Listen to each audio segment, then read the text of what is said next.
Here comes the, here comes the, here comes the. Y'all don't really want it like that. Yeah. Here comes the, no. Here comes the, oh. Here comes the. Y'all don't really want it like that. Yeah.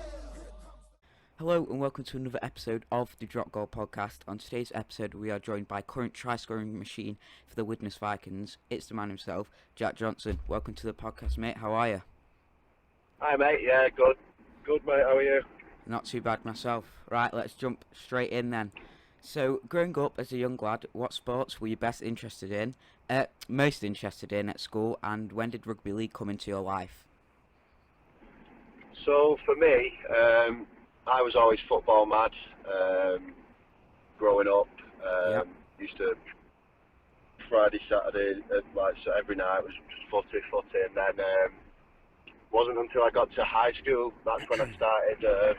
I was sort of, I wouldn't say I was forced to play rugby, but it was a rugby school that I went to. Yeah. Didn't do too much football, so when Okay. one of the teachers, he was always on at me to come and play because I was like fairly fast, Yeah. and he wanted me to come over and have a go, and I just always used to palm it off and think, oh, no, Yeah. I'll do it next week, and then never really took him on, and then it wasn't until year 8 when I mean like 13 at the time, Yeah. and that's when I thought, do you know what, I'll go and give it a go, and he might shut up a bit here, Yeah. and I can get on with my football. Yep. But anyway, I just got into it, really enjoyed it, and I just went from there. Really, that's how it all started. Yeah, that's great. And fast forward a few years, and you've made your debut for Warrington in 2015. You played against Hull FC in early September. What was it like to pull on the Warrington jerseys for the first time? I loved it. Like, obviously, at the time I was, I think I'd been at the club for about since I was like 14, so like 5 years, say, and Yep. it was that was obviously that had been the goal for so long, to obviously make your debut for the first team. So it's unreal. I absolutely loved it.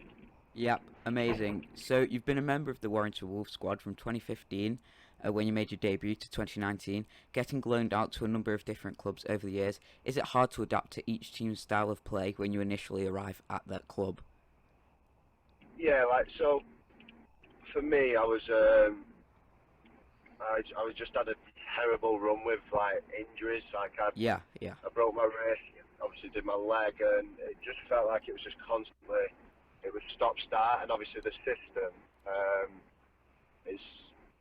that's what sort of, you're not just playing for one club, like you say, like where Yeah. you just sort of you're in and out, you're there, you're everywhere. You're a bit like you're going on your dual reg one week, and then Mhm. you go and spend a month somewhere or another, and it's just very stop start. Like, you're not getting a good consistent run of games in the same team. So it can be tough. Like, just getting to obviously it's new lads, it's new environment, it's new style of play, like you said. So it gets a bit tricky, and you don't really, you want to be settled when you play rugby. I think that's when you're playing your Yeah. best rugby. So it was a bit stop start, but it is what it is, and that's how Yeah. it happened. But Yeah, and having a number of different injuries throughout throughout your career, was there a time when you were just like, "Oh, there's no point doing this," and you were thinking about scrapping it, or did you always hold your head high? oh no, like, do you know what? Like, the game we play is, God, it's silly sometimes. If you were to sit and explain it to someone, what you do, you just run in as hard as you can Yeah, into someone else. So you've sort of got to, it comes with it. You've got to take the rough with the smooth. You've just got to Mhm. go with it. But for me, I always looked at it like, look, it's happened now. Can't change that. Yeah, So I just get on with it and try and make the most of it. So like, it was tough. Like, especially with my leg. Like, that was so strange, because obviously I had to learn how to walk again, which was just quite mad. So that was a tough exactly. one, Yeah, just in general. Never mind the rugby. Like, it was wondering whether I'd be. It wasn't a fact of, am I gonna get fit again? Like, it was more Yeah, like, will yeah. I actually be able to play again? Like, so it was a bit challenging, but you have strong support systems around you. And I was very lucky where I was at the time. Obviously, with Warrington, I had some Yeah. great like coaches, physios like S&Cs, and then Ben Curry. He had a bad injury at the time, so he did his ACL again. Yeah. So we both sort of went through that together, which massively helped. Yeah, definitely. Otherwise, I think it could have. It's a lonely place when you're injured, but when you're doing it with someone, it's a little bit easier. Yeah.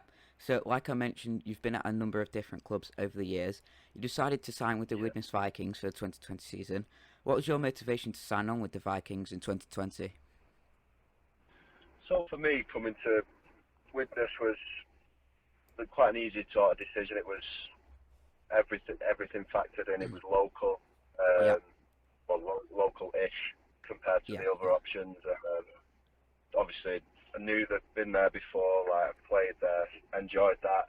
Great facilities, and the fans loved that. Like, sort of just felt like I already had a little bit of a connection with them before I'd been there. And then obviously Tim was a massive pull. Like, Definitely. some of the stuff, like, he's done absolutely everything in the game. Like, so for someone like that to be, I think we were all a bit took about when we found out he was.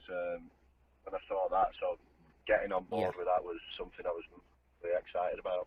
Yeah, so we will speak to Tim in a minute. But was it hard to make the move from Warrington to Widnes, knowing the clubs were such big rivals?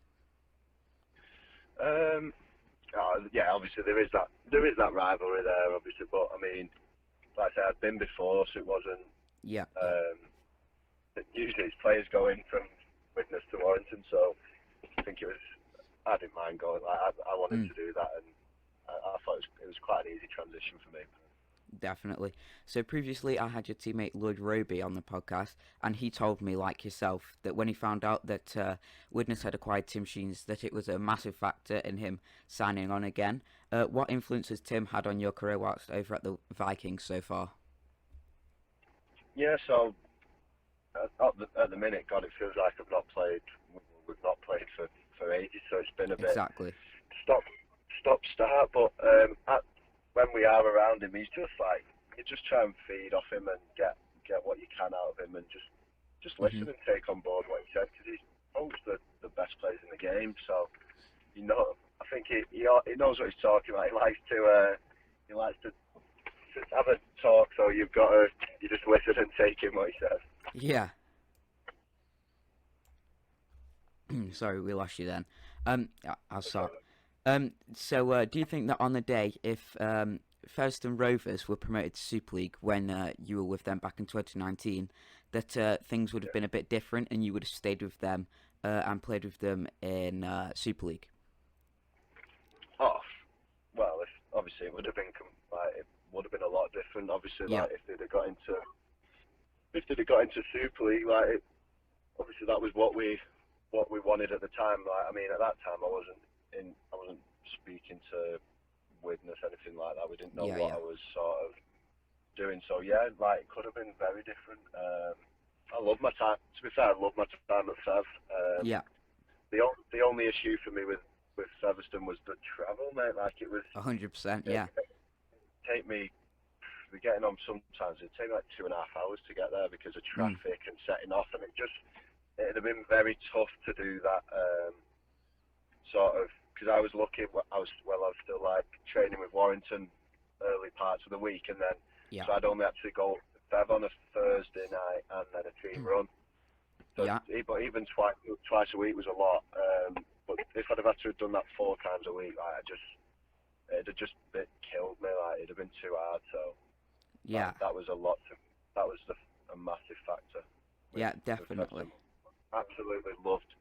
Obviously, we went on a mad run in the playoffs, which was brilliant. So I've got some great memories there and great friends, so it was good. Definitely. So what was it like being part of the £1 million game, which is such a well-known sporting moment in rugby league? Yeah, it was a good experience. I mean, obviously the result was just probably that one game too much. We'd been on highs for probably about a month, I reckon. So it was just Oh, they were good. They were a lot better, they were a better, more physical side. Obviously, the full-time thing definitely plays a part, but Yeah, yeah, in general, like, the place I'd never been before, so that was an experience in itself. And on the day, it was mad. Like, there was so many people. Like, the crowd was mental. Like, yeah, and I don't know how much they they know the game inside out, but like they're very passionate fans. Like, it's yeah. they got it was a so that obviously the result itself was a bit we weren't happy with, but Yeah. the experience was it was really good. Definitely. And reflecting back on your time with Featherstone Rovers, is there anything you'd change? With my time with Featherstone, Yeah, no, nothing. Like I thought it was, like I say, it was probably one of the at the time I'd sort of gone through with rugby. I was like chopping, changing here, there, and everywhere, in and out, and just not really playing consistent rugby. And I mean, yeah, Kari like put me on and just played me. I think at the time that was the longest run of games I was working it out that I played in about getting on for probably like 4 years, and Wow. that was right. I think I did about 10 week in week out. I think it did, like say 10, 11 games or something. Hmm. And that in itself, like, I was loving that. Just felt like I could actually start playing some good rugby, and so no, I really enjoyed it. Wouldn't change any of it. Definitely. So you did have a great time with Featherstone Rovers, but when it came to it in 2020, you did sign with the Vikings. What would you say needs to be done to help Widnes secure a place in Super League in the future? Oh, I mean, the thing with it was obviously it's a massive rebuilding process at the minute for the club. I mean, they've Yep. Gone through some real hardships, and at one point it would have been fair to say I think people thought they might go under. So even sort of be like still up and running, like the fans, like a lot of them, like I know my sponsor himself, he massively pumped into the club. Like they were putting their own money in, so that in itself is a big show of where the club's at, because Exactly. a lot of other clubs in that position would have gone under, and they'd have fallen, like they wouldn't be there still. So that in itself is a massive achievement. But in terms of getting into Super League, there's a lot of sort of this thing. There's obviously a process there. Like I don't make these decisions, but we know what we need to do. Like think we're building in building in the right way, and good people there. So the club they'll get back to where they deserve to be. Yeah, definitely. So the recent news that Super League will be returning on the 2nd of August after over 4 months of suspension due to the COVID-19 pandemic. Is there any indication on when the Championship and League One will return? Well, as far as I'm aware of, there's not. Obviously there'll be ongoing stuff, but I don't know. I don't know what this. Obviously, it all depends on the government restrictions in terms of crowd, because a lot of the Championship, we haven't got the Sky to sort of. Obviously, they've got Sky, they can fund it that way. Whereas we all rely on the gates, like the fans coming to the games. Otherwise, there's not much in it for the club, if that makes sense. So financially, I doubt it'll, unless they can come up with a payment plan off someone. I just don't know how. Hopefully, I hope it gets going again though. It's been that long, but it'd be nice just to hopefully get a game in before the end of the year. But at the minute, it's just hard to say, like, for the Championship, like I say. But I hope it does, but I don't know. Yeah, definitely. Hopefully, rugby is on track to resume soon. We're going to do something different on today's podcast. You had a very big response when we announced you'd be coming on the podcast, so we've got a few questions for you to answer from the fans. Okay. So the first one is from Kian, and he says, who do you like better, Widnes or Wire? I'm not. At the minute, Widnes, because they pay the bills now. I'm only joking. Warrington did a massive amount for me, like growing up as a junior, coming through. So I love my time there, and now I love my time at Widnes. Like I'll have to sit on the fence on that one. Right, next one is from Elliot, and he says, "Why do you own so many cats?" Oh, it's my stepmom, man. She's a crazy cat lady. Absolutely loves them. So yeah. Do you have a favourite? A favourite cat? Yeah. Yeah, probably Lily. Right, next one, we have one here from your mate Andy, and he says, "Do rugby players drink their own urine?" Only on Mad Monday, that one, Andy. He, that's one of my mates. That he, Yeah. I think he actually drinks his own wee. That's why he right. tries to throw it. I'm only joking. No, we don't all drink our own wee. Hopefully that answers your question, Andy. Next one is from Martin, and he says, "Your contract with the Vikings is only for the season, so where do you stand with negotiation for next year?" So at the minute, obviously everything's a bit. There's a lot of uncertainty surrounding it all, but Yeah. look, we'll see what happens. I'd like to have enjoyed my time, and don't feel like we've had a good crack at it yet. So I like being there. So we'll see what happens, mate. Yeah, that's great. And finally, to finish it off, we have one from Ollie, and he says, "Snog, marry, avoid, Pat Moran, Ted Chaplow, or Shane Grady?" Oh, right. So there's only one winner here for the avoid, and that is 100% Pat Moran. Personal hygiene is a joke. Yeah. He's a good lad, but I would avoid him. Yeah. I'd marry Shane Grady. I think Mhm. he'd really look after you. Like he's a very friendly, warm, gentle giant. So I'd go with him, man. Who's the snog? I can't remember. Pat Moran. No, Oh, Shane. he's avoid. Ted Chaplow, sorry. I'd just have to snog him and get it over with, wouldn't I? Yeah. Hopefully that answers everyone's questions. To finish off the podcast, we'll do a couple of quick fire questions. So let's begin. Question 1: Who's the first out onto the pitch in training? Oh, Tim. Tim is first out on the pitch. He absolutely loves rugby. Loves rugby. All right. Question 2: What is the best impression you can do, and can you show us? Yeah, well, that is going to have to be. I'm not there anymore, so I've done a few of these in the past, but it's got to be a Steve Price impression. All right. And do you want it now? Yeah. Go on. So he always used to shout at Tom Lynham for making mistakes. So he goes, "Hey Tommy, make sure you switch on today, mate." That's quite good, actually. Right, oh. Yeah. All right. Question 4: At halftime, if the boys aren't having a good game, who's the biggest motivator? Probably in that team, there's a lot. I mean, Matty Smith, who does a lot of the talking. Obviously, been there, done it all. So I reckon he's the one who. Danny Craven as well. He's a big voice to sort of get the lads going again. Yeah. Question 5: Is there a player that always arrives late?